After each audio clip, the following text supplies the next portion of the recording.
vai agora para a nossa entrevista aqui no Bom Dia.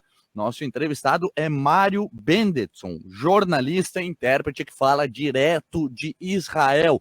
Na medida do possível, um bom dia para você. Seja bem-vindo ao programa, Mário. Bom dia, Giovanni. É um prazer falar com você aqui de Israel. Mário, eu queria começar já perguntando para ti como é que está a situação aí em Israel, se tu está seguro, como é que está sendo esses dias de conflito para ti aí? Para nós aqui que estamos longe da faixa de Gaza, a situação é bem segura. O problema maior é para o pessoal que mora mais próximo da faixa de Gaza e para o pessoal do norte do país, que agora está sofrendo alguns pequenos ataques do Hezbollah a partir da fronteira do Líbano. Perfeito. E eu queria saber de ti, né, além de como os brasileiros que estão aí estão enxergando esse conflito, mas também como o povo de Israel tem se manifestado sobre esse conflito. Nós, brasileiros, estamos sofrendo muito, porque entre os 1.200 mortos, há vários brasileiros jovens que estavam participando da rave lá próximo à faixa de Gaza. Eram 3.000 jovens dançando e entraram os mais de 1.000 terroristas palestinos, entraram metralhando todo mundo, morreram. Só nessa festa morreram 260 pessoas, jovens, dos quais alguns brasileiros. Ontem teve o enterro de uma delas, da Bruna, e tinha tanta gente que a polícia teve que impedir a entrada de mais gente no cemitério porque superlotou. Essa é a resposta da solidariedade aqui do povo para o que está acontecendo. Mário, eu falava no começo do programa aqui, né, que tem que saber separar, né, o que o povo palestino e também o grupo terrorista Hamas. Em Israel, o pessoal consegue fazer essa diferenciação em meio a esse conflito? Você sabe, no primeiro momento é sempre mais difícil fazer essa separação, mas é lógico que é uma grande separação, porque o Hamas é um grupo terrorista do estilo do Estado Islâmico e não decapita bebês, entendeu? Sequestra mulheres e as viola, etc. Mas o povo palestino não tem nada a ver com isso. Eles estão sendo ameaçados lá em Gaza e estão sob ameaça do Hamas o tempo todo. E como é que o povo de Israel tem visto esse conflito aí? Tu que é intérprete, consegue dialogar bastante com o pessoal aí? Olha, o povo se uniu desde o começo e tomou as rédeas da situação, porque o governo ficou inoperante nos primeiros momentos e até agora ele está demorando a criar um governo de emergência nacional, que se esperava que fosse criado logo no primeiro ou no segundo dia.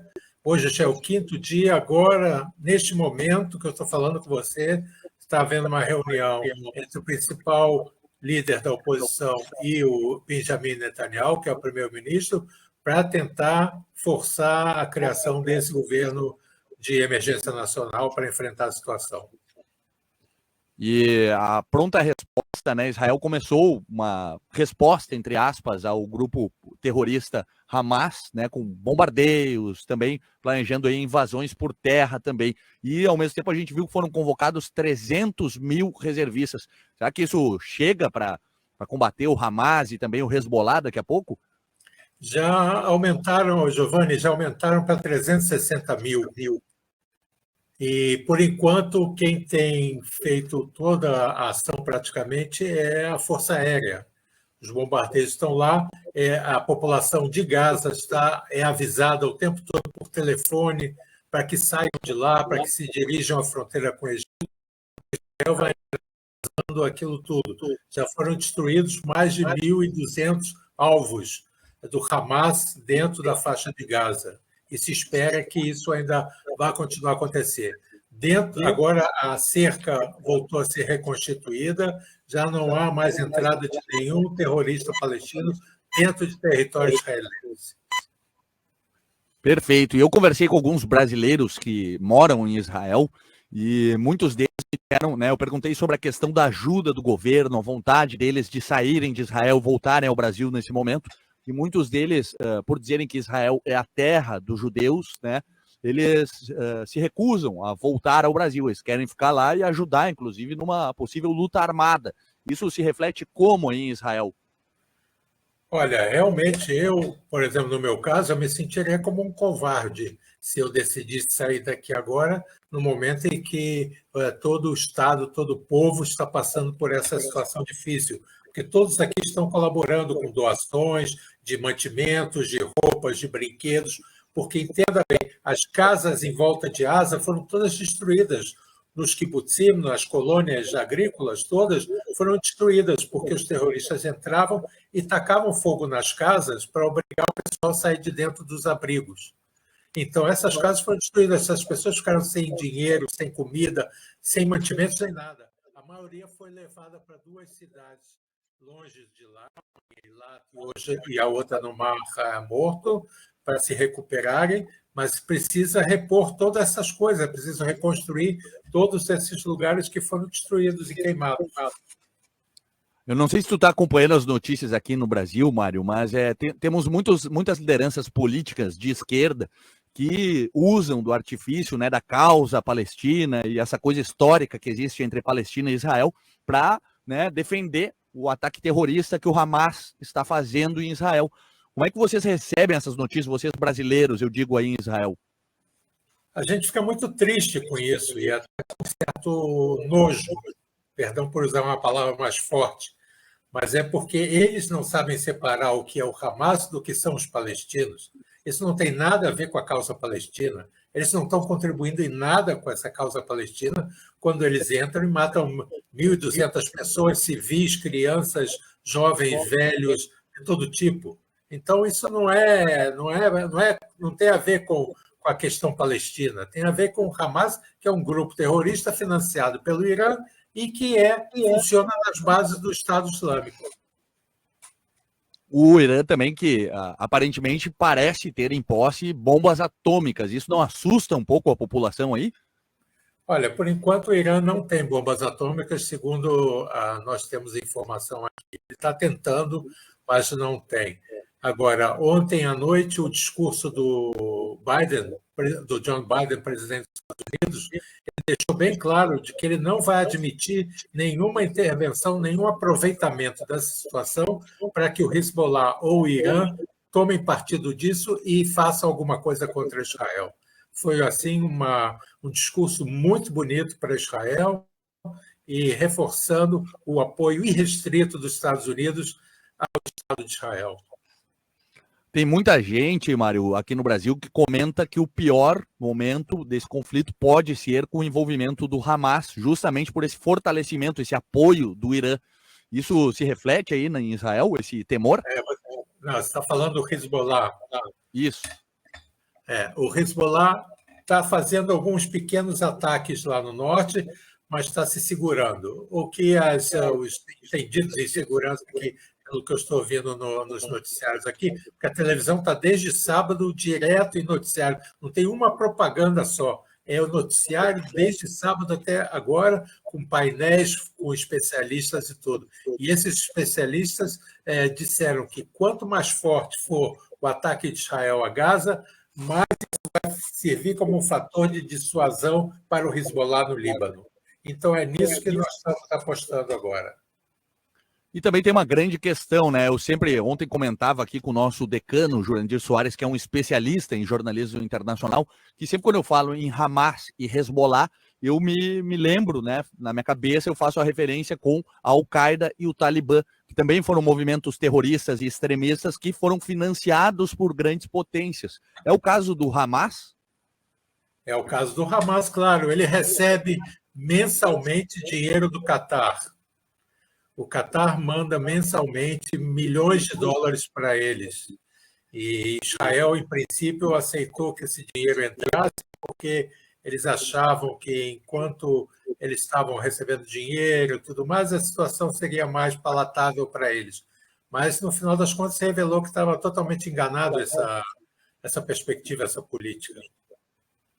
Perfeito, perfeito. Eles têm também apoio do Irã. Eles também recebem apoio do Irã e recebem dinheiro do Catar. Perfeito. E às vezes não só dinheiro, né? Como no caso do Talibã e da Al-Qaeda, recebe armas, recebe treinamento também, né? Essa parte já é mais difícil. O que acontece na faixa de Gaza é que eles se aproveitam das remessas humanitárias que entram em Gaza. Diariamente são centenas de caminhões que transportam para dentro de Gaza. Elas chegam, as mercadorias que vêm por ajuda humanitária de todo mundo chegam a um porto israelense de Asdod. De lá elas são transferidas de caminhão para um posto de fronteira, passam para caminhões palestinos e entram em Gaza.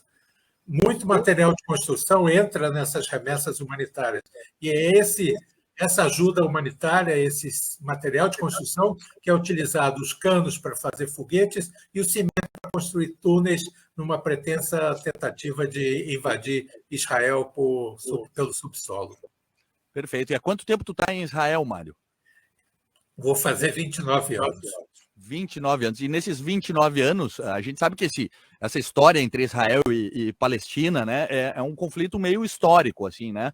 Mas há quanto tempo que a gente não tinha notícias, né, de conflitos entre os dois países e até aqui no Brasil uma certa sensação de que estava meio que em paz essa história.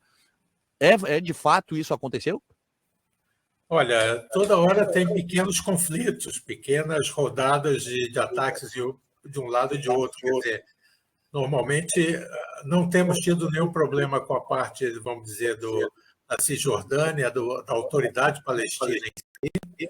O nosso problema principal é com o Hamas mesmo, e o Hamas, a partir da faixa de Gaza, de repente, ele resolve lançar alguns foguetinhos. Não só o Hamas, mas a Jihad Islâmica, que é um segundo grupo maior de terroristas lá na faixa de Gaza.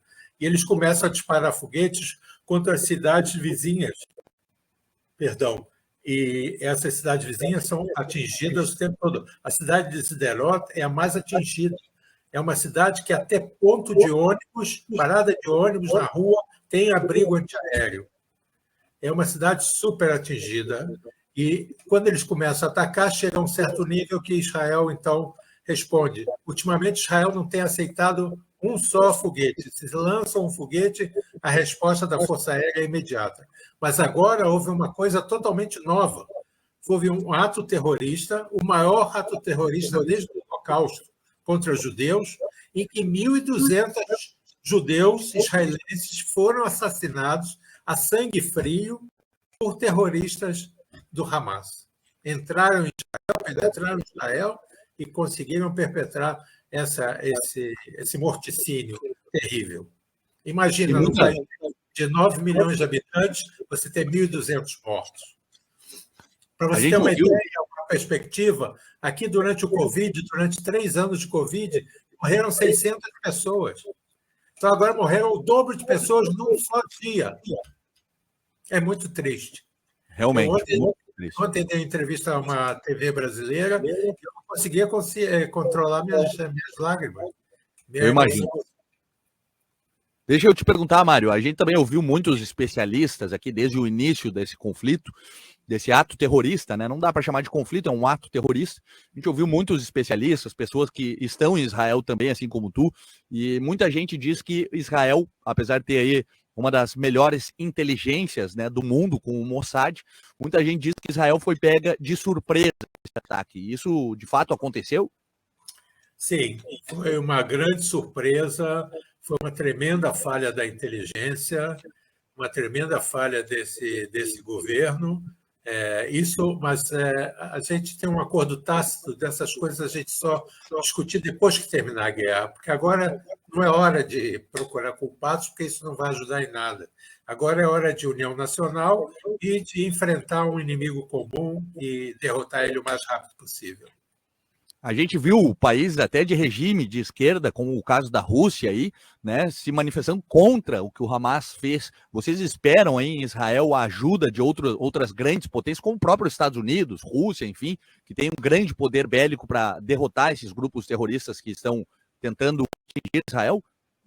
Olha, em termos de materiais bélicos, os Estados Unidos é o único que, por enquanto, ofereceu ajuda e que ele deve enviar para Israel ajuda no campo bélico, assim como ele se propôs a que